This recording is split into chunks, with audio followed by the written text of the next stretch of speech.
El tiempo avanza, pero la historia nunca se detiene. Comencemos. Hay que imaginarse la escena, la desesperación. Estamos a finales de 1780. La causa patriota en el sur de Estados Unidos está, prácticamente al borde del colapso. Sí, vienen de la derrota desastrosa en Camden. El ejército está hecho polvo. Hecho polvo, la moral por los suelos. Y mientras, el general británico Cornwallis avanza por las Carolinas y parece que nada ni nadie puede detenerlo.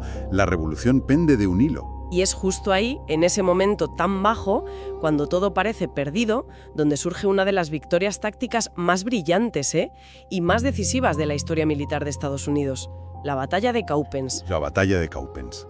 Hoy vamos a desgranar a fondo este enfrentamiento. Nos basamos en análisis militares, en documentos del Servicio de Parques Nacionales, correspondencia de la época. La misión es entender cómo es posible, ¿no? Cómo una fuerza que estaba en harapos, liderada por un general muy peculiar, no solo gana una batalla. Es que no solo gana, es que le da la vuelta a la psicología de toda la guerra y en el fondo traza el camino directo a la victoria final en Yorktown. Y en el centro de todo esto tenemos a dos comandantes que son la noche y el día. Totalmente. Por el lado estadounidense, el general Daniel Morgan, un tipo de la frontera, rudo, práctico, pero con un instinto militar increíble. Y por el otro, el teniente coronel británico Banastre Tarleton, joven, apuesto, tremendamente arrogante, y con una fama de brutalidad que le valió el apodo de El Carnicero. El Carnicero. Se decía que no tomaba prisioneros.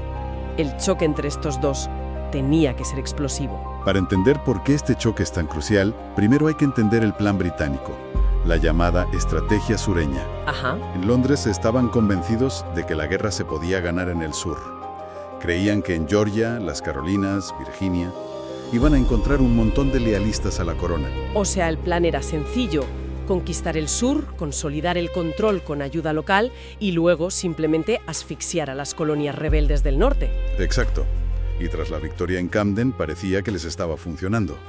Y es entonces cuando llega el general Nathanael Greene para tomar el mando del ejército del sur. Y el panorama que se encuentra es...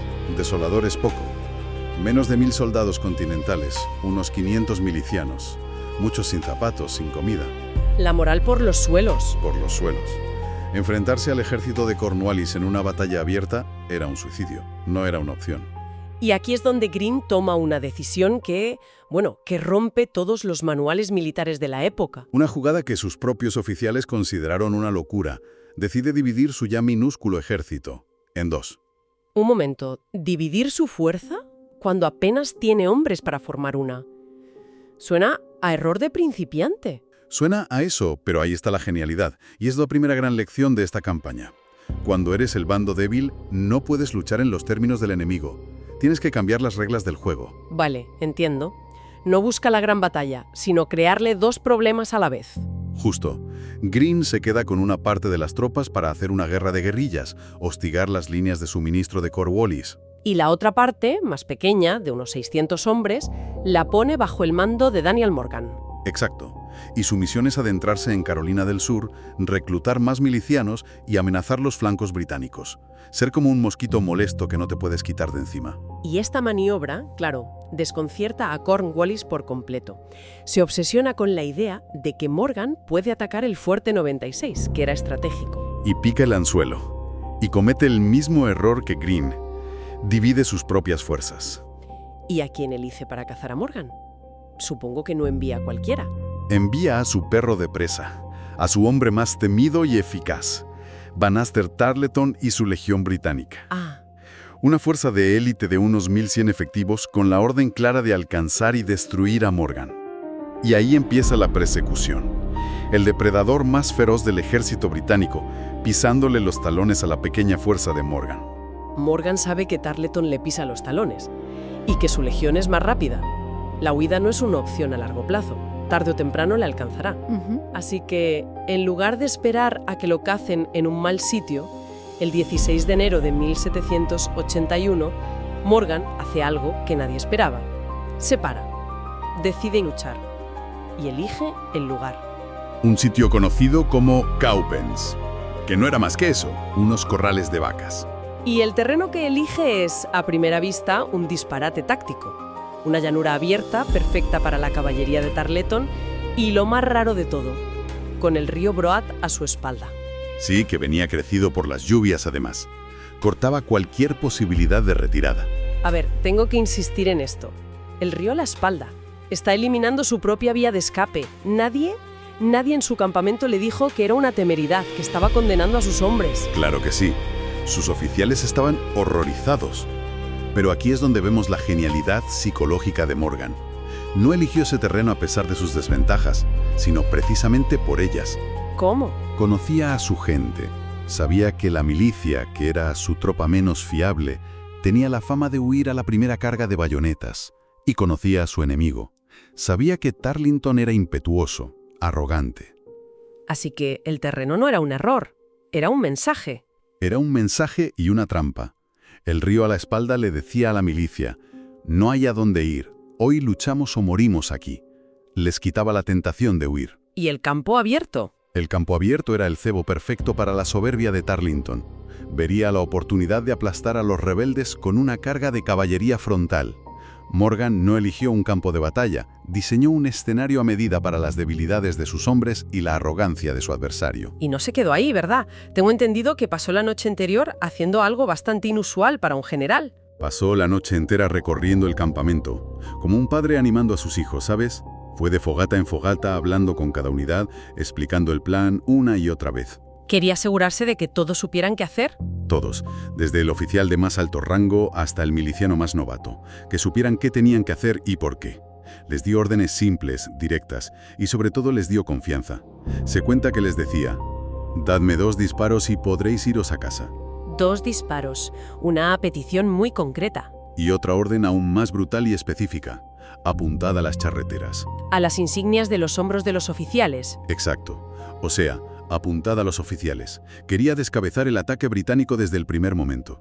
Estaba diseñando una carnicería controlada. Entonces, Morgan no solo elige un terreno que parece un suicidio, sino que diseña esta trampa a medida para la psicología de Tarleton. ¿Cómo era exactamente esa trampa? ¿Cómo la organizó en el campo? Es una obra de arte táctica. Despliega a sus tropas en 3 líneas, una detrás de otra, subiendo la colina. Vale. La primera línea, la más avanzada, tiradores de élite, escaramuzadores. La orden era precisa, 2 descargas apuntando a los oficiales y retirada ordenada hacia la segunda línea, sin enzarzarse, solo golpear y desaparecer. ¿El primer golpe? ¿Para crear confusión? ¿Y la segunda línea? Unos 150 metros más atrás estaba el grueso de la milicia, al mando de un líder local muy respetado, Andrew Pickens.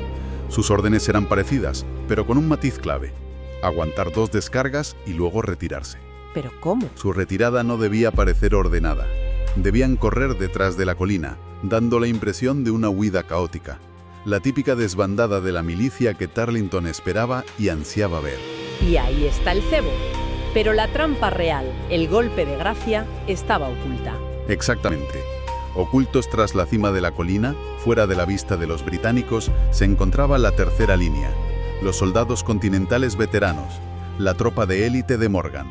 Disciplinados y descansados. Y bajo el mando del teniente coronel John Eager Howard. Y para rematar, a los flancos, también ocultos, la caballería de William Washington, que por cierto era primo segundo de George Washington. O sea que todo el plan era una ilusión óptica letal. El 17 de enero, al amanecer, el plan se pone en marcha. Los británicos de Tarleton llegan al campo de batalla. Y aquí hay un detalle clave. Sus tropas están agotadas. Han marchado toda la noche, apenas han dormido. Están hambrientos, pero Tarleton ve lo que parece una fuerza de milicianos mal posicionada con un río a la espalda y no puede contenerse. La imagen perfecta de la victoria fácil. Ni siquiera deja que sus hombres descansen o se organicen bien. Su arrogancia le ciega, y tal como Morgan había previsto, ordena un ataque frontal inmediato. Cae de cabeza en la trampa. Y todo sucede como en un guión. Los escaramuzadores de la primera línea hacen sus 2 disparos. Varios oficiales británicos caen. Luego se retiran. La milicia de la segunda línea aguanta el avance, dispara 2 descargas a quemarropa que hacen un daño terrible, y entonces ejecutan su parte a la perfección, se dan la vuelta y huyen colina arriba. y Tarleton pica al anzuelo por completo. Para él es la confirmación de todo lo que pensaba. Huyen, cobardes. Creyendo que la batalla está ganada, ordena a toda su fuerza, infantería y caballería, que cargue cuesta arriba para aniquilarlos. Y en ese ímpetu, la línea británica pierde la cohesión. Totalmente.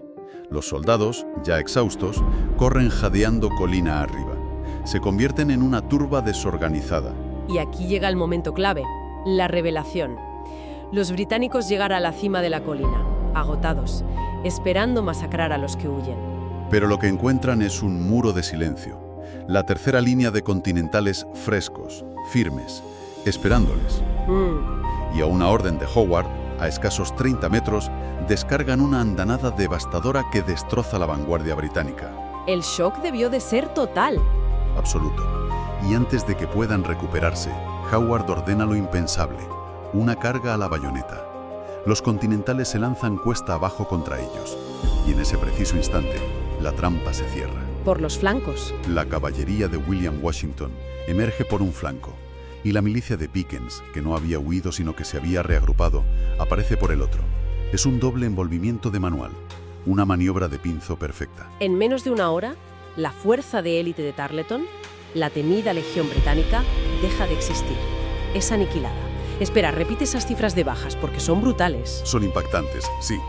Los británicos sufren más de 800 bajas, 110 muertos, 200 heridos y más de 500 prisioneros. Los estadounidenses, solo 149 bajas en total. Es increíble. La Legión de Tarleton, el orgullo del ejército de Cornwallis, borrada del mapa en menos de una hora. O sea que el carnicero sale huyendo mientras casi todos sus hombres son capturados o mueren. La humillación debió de ser total. Total. El propio Tarleton consigue escapar por los pelos. Y es muy revelador lo que Morgan escribía a su superior, a Greene, tras la batalla.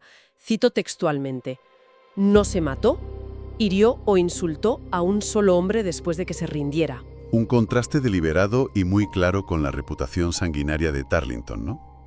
La victoria no fue solo militar, fue también moral. Entonces, ¿cómo es posible que una batalla tan corta, en un campo de vacas en Carolina del Sur, lo cambie todo?